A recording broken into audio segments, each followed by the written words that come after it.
नमस्कार दोस्तों, मैं दीपक नागर। दोस्तों एक इम्पोर्टेंट न्यूज़ सामने आई है। बेसिकली न्यूज़ आज की नहीं है, न्यूज़ तो लास्ट वीक की है। न्यूज़ पढ़े आप।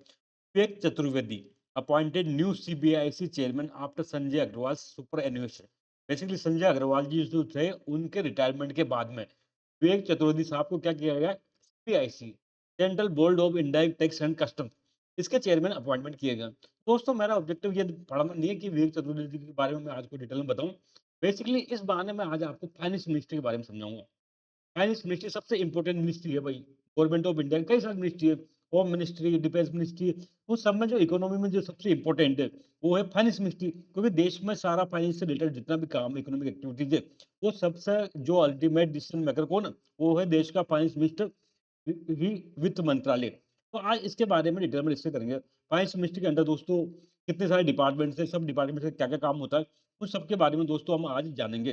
सबसे पहले आप ये देखिए, सब फाइनेंस मिनिस्ट्री के बारे में जानेंगे। तो दोस्तों फाइनेंस मिनिस्ट्री क्या होता है? जो ओवरऑल इंडिया के इकोनॉमिक डेवलपमेंट के लिए रिस्पॉन्सिबल होता है। तो यहाँ पे फाइनेंस या इकोनॉमी से संबंधित सारे काम काम होते हैं वो फाइनेंस मिनिस्ट्री के अंडर में ही होते हैं। Responsible for overall economic development of India. अब इसका हेड होता है दोस्तों, पॉलिटिकल पर्सन होते हैं, आप सबको पता है, गृह मंत्री होता है। ऐसे दोस्तों फाइनेंस मिनिस्ट्री का जो हेड होते हैं वो हमारे फाइनेंस मिनिस्टर होते हैं, वित्त मंत्री साहब होते हैं। इनका नाम है वर्तमान में कौन? सब जानते हैं, निर्मला सीतारमन जी को। कौन जानते हैं? निर्मला सीतारमन जी क्या है? देश की वित्त मंत्री है, फाइनेंस मिनिस्टर है दोस्तों। ये पॉलिटिकल पर्सन होता है। इनकी मदद के लिए दोस्तों एक और पोस्ट होती है, minister of state for finance. वित्त राज्य मंत्री होते हैं दोस्तों, इनके सहयोग के लिए होता है। बॉस ये नहीं होता है। बॉस तो निर्मला सीतारमन जी कैबिनेट मिनिस्टर है फाइनेंस मिनिस्ट्री में। दोस्तों इनकी मदद के लिए एक minister of state for finance होते हैं, वित्त राज्य मंत्री होते हैं। पंकज चौधरी जी हैं। कौन है? पंकज चौधरी जी हैं आज की डेट में। तो आज हम पूरा एनालिसिस करेंगे दोस्तों इसके बारे में। मोटा-मोटी हमने समझ लिया फाइनेंस मिनिस्टर क्या होता है, फाइनेंस मिनिस्टर का बॉस होता है निर्मला सीतारमण। उनकी सहयोग के लिए एक और मंत्री होते हैं जो स्टेट के मिनिस्टर होते हैं, minister of state for finance. कौन है? पंकज चौधरी जी हैं। अब दोस्तों आगे हम बात करेंगे डिपार्टमेंट की। देखो क्या होता है ना, स्टेट्स में जनरली क्या होता है, छोटे काम होते हैं तो जो सीधा डिपार्टमेंट होता है, गृह विभाग। लेकिन भारत सरकार के अंडर में क्या मंत्रालय बहुत बड़े-बड़े होते हैं। फाइनेंस मिनिस्ट्री बहुत बड़ी है, तो उसको मदद के लिए तो या काम को ईज़ी बनाने के लिए क्या करते हैं, उसको डिपार्टमेंट में क्लासिफाइड कर देते हैं, डिपार्टमेंट में डिवाइड कर देते हैं। तो ऐसे दोस्तों जो फाइनेंस मिनिस्ट्री के अंदर दोस्तों टोटल 6 डिपार्टमेंट्स हैं, जिनके बारे में आज हम डिटेल में डिस्कस करेंगे। तो finance minister have following department. निम्नलिखित दोस्तों डिपार्टमेंट फाइनेंस मिनिस्ट्री के अंडर में है। सबसे पहले और सबसे फेमस जो अगर फाइनेंस मिनिस्ट्री के अंडर डिपार्टमेंट होता है, तो दोस्तों होता है डिपार्टमेंट ऑफ इकोनॉमिक अफेयर्स। आपने बहुत बार इसका नाम सुना होगा। ये दोस्तों फाइनेंस मिनिस्ट्री का, वित्त मंत्रालय का सबसे इंपॉर्टेंट डिपार्टमेंट है, डिपार्टमेंट ऑफ इकोनॉमिक अफेयर्स, आर्थिक मामलों का विभाग। ये क्यों इंपॉर्टेंट है अभी आप समझ जाओगे। ये दोस्तों बजट बनाता है। बजट सबसे इंपॉर्टेंट चीज़ है दोस्तों। इकोनॉमी में सबसे इंपॉर्टेंट क्या है? फाइनेंस मिनिस्ट्री के अंदर सबसे बड़ी पावर क्या होती है? वो बजट की होती है। सारी चीज़ें जितनी पॉलिसी वगैरह कहाँ से इम्प्लीमेंट होती है? वो बजट से होती है। पैसा कहाँ से आता है? पैसा कहाँ खर्च होना है? सब कुछ कहाँ से निर्णय होता है? वो बजट से होता है। तो ये बजट कौन बनाता है दोस्तों? तो बजट बेसिकली वित्त मंत्रालय तो बनाता ही बनाता है। लेकिन उसके अंदर में एक डिपार्टमेंट होता है, डिपार्टमेंट ऑफ इकोनॉमिक अफेयर्स। दोस्तों ये कई बार एग्जाम में पूछा जा सकता है कि वित्त मंत्रालय का कौन-सा विभाग बजट बनाता है? तो बेसिकली बजट बनाता है department of economic affairs. Second दोस्तों इकोनॉमिक सर्वे, हम सब इकोनॉमिक सर्वे पढ़ते हैं, हर साल पढ़ते हैं। आता है बड़ा-सा मोटा-सा डॉक्यूमेंट आता है, जो भी तैयारी करता है यूपीएससी की, स्टेट पीसीएस की, वो सब इकोनॉमिक सर्वे पढ़ते हैं। तो ये इकोनॉमिक सर्वे कौन रिलीज़ करता है दोस्तों? ये भी डिपार्टमेंट ऑफ इकोनॉमिक अफेयर्स के अंडर में आता है, ये डिपार्टमेंट रिलीज़ करता है। इसके अंदर एक पोस्ट होती है, आपने सुना होगा, चीफ इकोनॉमिक एडवाइजर। वी अनंत नागेश्वरन आज की डेट में कौन है? चीफ इकोनॉमिक एडवाइजर हैं। इनके लीडरशिप में दोस्तों ये इकोनॉमिक सर्वे बनता है। लेकिन दोस्तों ये डिपार्टमेंट ऑफ इकोनॉमिक अफेयर्स के द्वारा इसको रिलीज़ किया जाता है हर साल। इसका जो बॉस होता है दोस्तों, मैंने बताया मिनिस्ट्री का बॉस तो मिनिस्टर हो गया, लेकिन जो डिपार्टमेंट होते हैं उनके बॉस आईएएस ऑफिसर होते हैं दोस्तों। इसके सेक्रेटरी है जो उनको कहते हैं अनुराधा ठाकुर जी, आईएएस ऑफिसर है अनुराधा ठाकुर। तो इस डिपार्टमेंट ऑफ इकोनॉमिक अफेयर्स का बॉस कौन है? अनुराधा ठाकुर, जो आईएएस ऑफिसर हैं, सेक्रेटरी हैं डिपार्टमेंट ऑफ इकोनॉमिक अफेयर्स के सेक्रेटरी। तो हमारा फर्स्ट डिपार्टमेंट यहाँ कंप्लीट हो गया। दोस्तों हम बढ़ेंगे सेकंड डिपार्टमेंट की तरफ। आप देखिए डिपार्टमेंट ऑफ रेवेन्यू, इसका नाम से ही स्पष्ट है क्या? ये डिपार्टमेंट रेवेन्यू कलेक्शन का काम करता है। क्या करता है? रेवेन्यू कलेक्शन का। गवर्नमेंट को पैसा चाहिए भाई। गवर्नमेंट को क्या चाहिए? पैसा चाहिए। तो पैसा कौन कमा के लाएगा गवर्नमेंट को? तो डिपार्टमेंट ऑफ रेवेन्यू लेके आएगा दोस्तों। इसी के अंदर दोस्तों एक संस्था काम करती है, ईडी। आप लोगों ने आजकल ईडी का नाम चल रहा है, एनफोर्समेंट डायरेक्टरेट का खूब धूम मचा रखी है। ये ईडी दोस्तों इसी डिपार्टमेंट ऑफ रेवेन्यू के अंडर में आती है। कई बार एग्जाम में पूछा जा सकता है कि ईडी क्या है? तो बेसिकली ईडी फाइनेंस मिनिस्ट्री के अंडर में डिपार्टमेंट ऑफ रेवेन्यू है। उसके वहाँ पे एक जांच एजेंसी है जो रेवेन्यू से रिलेटेड या ब्लैक मनी से रिलेटेड दोस्तों उसके मामलों की जांच करता है। डिपार्टमेंट ऑफ रेवेन्यू क्या है दोस्तों? ये गवर्नमेंट का रेवेन्यू कलेक्शन के लिए रिस्पांसिबल है। It is responsible for revenue collection. ये भारत सरकार के जो रेवेन्यू कलेक्शन होते हैं दोस्तों, उसके कलेक्शन के लिए रिस्पांसिबल है। कई सारे आईआरएस ऑफिसर वगैरह इसके अंडर में होते हैं दोस्तों। इसका बॉस होता है, जो आईएएस ऑफिसर होता है, रेवेन्यू सेक्रेटरी। क्या कहते हैं? रेवेन्यू सेक्रेटरी कौन है? अरविंद श्रीवास्तव। वर्तमान में देश के रेवेन्यू सेक्रेटरी कौन है? अरविंद श्रीवास्तव आईएएस ऑफिसर हैं दोस्तों। इसके अंदर दो बोर्ड हैं दोस्तों, बेसिकली दो स्टेचुटरी बॉडी है। जो डिपार्टमेंट ऑफ रेवेन्यू के अंडर में दो संस्थाएं काम करती है, दोनों कानूनी रूप से बनी हुई है, स्टेचुटरी बॉडी है। इसका नाम पढ़े आप। सबसे पहले central board of direct taxes, CBDT. क्या नाम है? CBDT, central board of direct taxes. दोस्तों नाम से स्पष्ट है, मैं इससे डिटेल में बताऊं उसके पहले बता दूं, टैक्स दो प्रकार के होते हैं। एक डायरेक्ट टैक्स होता है, एक इनडायरेक्ट टैक्स होता है। डायरेक्ट टैक्स जिसमें लगे वही भरे, जैसे इनकम टैक्स, जैसे कॉर्पोरेशन टैक्स। इनडायरेक्ट टैक्स लगे किसी और पर, भरे कोई और, जैसे जीएसटी। ये इनडायरेक्ट टैक्स होता है। तो दोस्तों जो रेवेन्यू कलेक्शन के अंडर में दो मोटे काम होते हैं, एक तो इनडायरेक्ट टैक्स, एक डायरेक्ट टैक्स। तो डायरेक्ट टैक्स को कलेक्शन के लिए एक संस्था बना रखी है जिसको नाम है central board of direct tax, CBDT. इसके नाम से स्पष्ट है क्या काम करेगा। ये डायरेक्ट टैक्स के कलेक्शन का काम करेगा, responsible for direct tax collection. इसके चेयरमैन होते हैं दोस्तों आईआरएस ऑफिसर होते हैं, इंडियन जो रेवेन्यू सर्विसेज के ऑफिसर होते हैं, रवि अग्रवाल जी ऑफिसर होते हैं।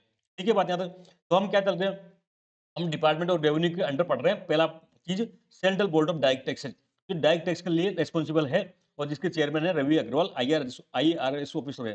सेकंड है दोस्तों central board of indirect taxes and custom, CBIC. क्या है? CBIC, central board of indirect taxes and custom. ये बेसिकली नाम से स्पष्ट क्या करेगा, इनडायरेक्ट टैक्स कलेक्शन करेगा, कस्टम ड्यूटी वगैरह कलेक्शन करेगा दोस्तों। सब कस्टम के लोग देखे होंगे आपने एयरपोर्ट पे, एयरपोर्ट पे देखते हैं ना व्हाइट वर्दी में, वो बेसिकली क्या होते हैं, कस्टम के होते हैं। तो बेसिकली सीबीआईसी के होते हैं। तो यूपीएससी से भी यहाँ जाते हैं, एसएससी से भी भर्ती होते हैं, एक्साइज इंस्पेक्टर वगैरह, वो सब क्या होते हैं, ये सीबीआईसी में काम करते हैं दोस्तों, central board of indirect taxes and custom. इसके चेयरमैन मैंने लेटर में बताया विवेक चतुर्वेदी को बनाया गया है। इसको विवेक चतुर्वेदी को बनाया गया है, आईआरएस ऑफिसर है, इंडियन रेवेन्यू सर्विसेज ऑफिसर है। तो ये हो गया डिपार्टमेंट ऑफ रेवेन्यू के अंडर दो बोर्ड, सीबीडीटी और सीबीआईसी। ठीक है बात। अब फोर्थ डिपार्टमेंट की बढ़ते हैं, डिपार्टमेंट ऑफ एक्सपेंडिचर। देखो सब डिपार्टमेंट जुड़े हुए हैं। डिपार्टमेंट ऑफ इकोनॉमी अपने क्या करेगा, ओवरऑल बजट बनाएगा। बजट का एक पार्ट होता है रेवेन्यू कलेक्शन का काम, तो रेवेन्यू के लिए डिपार्टमेंट अलग से डिपार्टमेंट है, डिपार्टमेंट ऑफ रेवेन्यू। उसके अंदर में दो हैं, सीबीडीटी और सीबीआईसी, जो क्या करते हैं डायरेक्ट और इनडायरेक्ट टैक्स कलेक्शन करते हैं। अब आए खर्चे की बात, तो उसके लिए दोस्तों एक डिपार्टमेंट अलग से है, department of expenditure. It is responsible for government expenditure. ये डिपार्टमेंट क्या करेगा, गवर्नमेंट के खर्चों की जितनी फाइल होगी सब यहाँ पर जाएगी। गवर्नमेंट के खर्चों को कंट्रोल करने के लिए, खर्च करने के पहले इस डिपार्टमेंट की परमिशन चाहिए दोस्तों। तो उसका नाम क्या है, डिपार्टमेंट ऑफ एक्सपेंडिचर। इसके सेक्रेटरी हैं दोस्तों, एक्सपेंडिचर सेक्रेटरी कहते हैं V Vualnam. V Vualnam IAS officer हैं दोस्तों। ये डिपार्टमेंट ऑफ एक्सपेंडिचर हमारा कंप्लीट हो गया। फोर्थ डिपार्टमेंट है department of investment in public asset management, DIPAM. ये आजकल बहुत नाम में चल रहा है। क्या कर रहा है, डीपाम बहुत नाम में चल रहा है दोस्तों, department of investment and public asset management. इसका नाम पहले अलग था दोस्तों, पहले डिपार्टमेंट ऑफ डिस्ट्रिक्ट इन्वेस्टमेंट था, विनिवेश विभाग था दोस्तों। ये जो अभी बेचा बेची चल रही है ना गवर्नमेंट की, इसको बेच दिया, इस कंपनी को बेच दिया, उस कंपनी को बेच दिया, तो उसको कहते हैं डिस इन्वेस्टमेंट। रिस्पॉन्सिबल फॉर क्या, डिस इन्वेस्टमेंट, विनिवेश। तो सरकारी कंपनियां जितनी बेची जा रही है, एलआईसी में 5% शेयर होल्डिंग बेच दी, पब्लिक सेक्टर बैंक को बेचने की तैयारी चल रही है, तो ये बेचने का काम जितना भी है ना, ये सब इसी विभाग का काम है दोस्तों, डिपाम का, department of investment and public asset management. जितना भी डिस्ट्रीब्यूटमेंट है, जितना बेचने का काम चल रहा है सरकारी कंपनियों का, ये सब काम कौन देखता है, ये सब काम दोस्तों डिपाम देखता है। इसके सेक्रेटरी होते हैं दोस्तों अरुणीश चावला जी, है डिपाम सेक्रेटरी। कौन है, अरुणीश चावला जी। तो ये दोस्तों ये था हमारा फोर्थ डिपार्टमेंट डिपाम। अब फिफ्थ डिपार्टमेंट है DPE, department of public enterprises. दोस्तों ये सबसे लेटेस्ट डिपार्टमेंट है। ये पहले जो हेवी इंडस्ट्री मिनिस्ट्री है, भारी उद्योग मंत्रालय, उसका पार्ट था डिपार्टमेंट ऑफ पब्लिक एंटरप्राइज। लेकिन बाद में दोस्तों इसको अभी गवर्नमेंट ने लेटेस्ट में की बात है, ज्यादा टाइम पुरानी बात नहीं, तो इसको क्या किया, फाइनेंस मिनिस्ट्री अंडर में ट्रांसफर कर दिया। ये बेसिकली जितने भी भारत सरकार की कंपनियां हैं, सेंट्रल पब्लिक सेक्टर एंटरप्राइजेशन, चाहे गेल हो, बेल हो, सेल हो, ओएनजीसी हो, इन सबका ओनरशिप का, इन सबका मैनेजमेंट का काम देखता है। Responsible for management of central public sector enterprises, CPSC.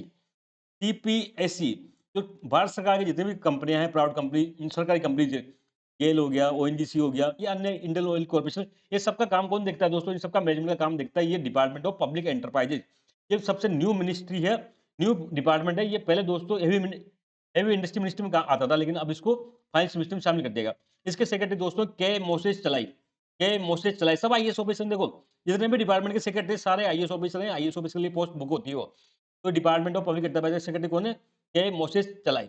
Six की तरफ बढ़े तो डिपार्टमेंट ऑफ फाइनेंशियल सर्विसेज, ये दोस्तों हमारे लिए सबसे इंपॉर्टेंट है। क्या है, हमारे लिए सबसे इंपॉर्टेंट है। बेसिकली मेरा एक्सपर्टाइज है बैंकिंग में, तो बैंकिंग में ये फाइनेंस में जितनी भी चलती है, वो सबका जिम्मेदार कौन होता है, डिपार्टमेंट ऑफ फाइनेंशियल सर्विसेज होता है, डीएफएस होता है। बेसिकली जितनी भी फाइनेंशियल सेक्टर की स्कीम है, चाहे वो प्रधानमंत्री जनधन योजना हो, चाहे मुद्रा योजना हो, ये सबके से कौन इंप्लीमेंट करता है? तो सब इंप्लीमेंट करता है दोस्तों डिपार्टमेंट ऑफ फाइनेंशियल सर्विसेज। और जितने भी फाइनेंशियल इंस्टीट्यूशन है, वित्तीय संस्थान हो, चाहे वो एलआईसी हो, चाहे जितने भी सरकारी बैंक हो, पब्लिक सेक्टर बैंक, इन सबका ओनर कौन होता है दोस्तों? इन सबका ओनर होता है दोस्तों department of financial services, BFS होता है। जितने भी बैंकिंग से रिलेटेड सारे सर्कुलर वगैरह, सारे ऑर्डर सब यहीं से जारी होते हैं दोस्तों। इसके सेक्रेटरी हैं, बहुत फेमस नाम है आजकल इनका, नाम आता रहता है न्यूज़पेपर में, एम नागराजू आईएएस। क्या है? एम नागराजू है दोस्तों, आईएएस ऑफिसर है। तो ये आज हमने दोस्तों 6 के 6 डिपार्टमेंट के बारे में समझा फाइनेंस मिनिस्ट्री के में। आई होप आप सबको समझ में आया होगा। हम जल्द मिलेंगे दोस्तों, तब तक के लिए थैंक यू। जय हिंद दोस्तों।